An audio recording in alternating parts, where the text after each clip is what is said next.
জ্বালানি তেলের দাম কমার বিভিন্ন ক্ষেত্রে এর প্রভাব পড়তে শুরু করেছে। এ বিষয়ে বিস্তারিত জানাতে রংপুর ও বরিশাল থেকে যুক্ত হচ্ছেন সহকর্মী রফিকুল ইসলাম ও শফিক মুন্সি।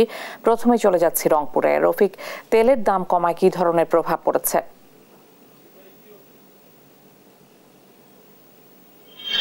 যে আপনি জানেন যে গত পরশুদিন থেকে অর্থাৎ 1 সেপ্টেম্বর থেকে আন্তর্জাতিক বাজারের সঙ্গে সমন্বয় করে যে তেলের দাম বা পেট্রোলের দাম কমানোর বিষয়টি সেটি কিন্তু কার্যকর হচ্ছে। অর্থাৎ ডিজেল এবং কেরোসিন তেল 1 টাকা 25 পয়সা এবং অক্টেন এবং পেট্রোল 6 টাকা করে কমেছে।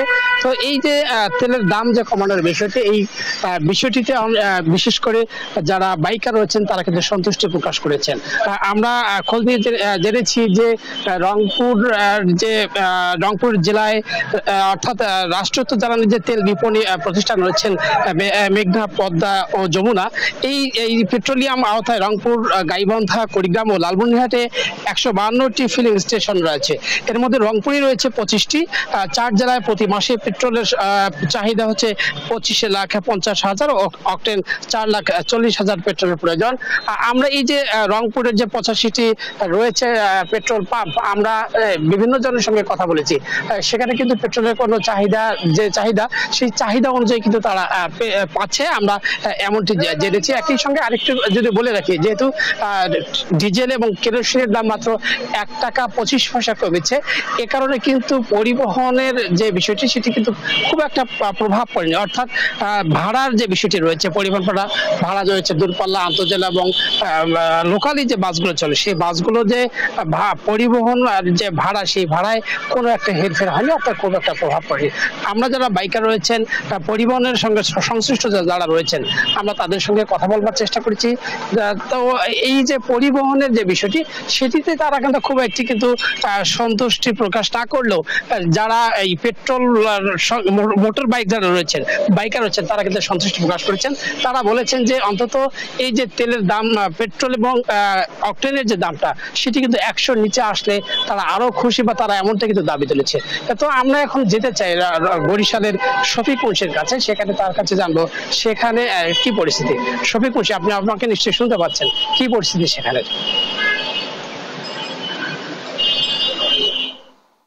রফিক, বরিশালে জ্বালানি তেলের যে গ্রাহক যারা, তারা কিন্তু আসলে অন্তর্বর্তী সরকার তাদের প্রতি এক প্রকার সন্তোষ প্রকাশ করেছে। তারা জানিয়েছে যে এই অন্তর্বর্তী সরকার দায়িত্ব নেবার মাত্র 2 সপ্তাহের মাথায় যে জ্বালানি তেলের দাম কমানোর মতো একটা সিদ্ধান্ত নিতে পেরেছে, এই সিদ্ধান্তটিকে কিন্তু তারা সাধুবাদ জানিয়েছে। আমরা বরিশালের কিন্তু বিভিন্ন ফিলিং স্টেশন এবং খোলা বাজার ঘুরে দেখেছি যে পেট্রোল এবং অক্টেন সেটি কিন্তু লিটার প্রতি 6 টাকা কমেছে এবং ডিজেল কমেছে কিন্তু লিটার প্রতি 1 টাকা 25 পয়সা করে।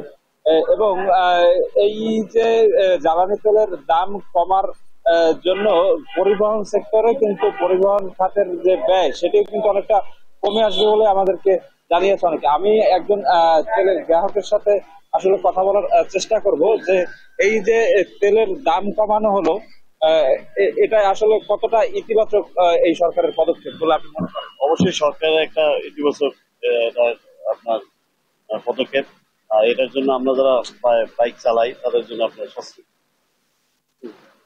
আমরা আসলে একজন এই জ্বালানি তেলের গ্রাহকের সাথে আসলে কথা বলছিলাম। তিনি কিন্তু আমাদেরকে যেটা জানিয়েছেন, যারা আসলে বিভিন্ন যানবাহন চালিয়ে থাকেন কিংবা যারা এই পরিবহন সেক্টরের ব্যবসার সাথে জড়িত, তারা কিন্তু সরকারের এই সিদ্ধান্তের ফলে তারা সুবিধা পাবেন এবং পরবর্তীতে দেখা যাবে যেহেতু বিভিন্ন পণ্যের পরিবহন যে খরচ সেটি কমে যাবার দরুন যে অন্যান্য পণ্যের যে দাম, সেটির উপর আসলে কমার একটা প্রভাব পড়বে বলেই আসলে আমাদেরকে অনেকে জানিয়েছেন।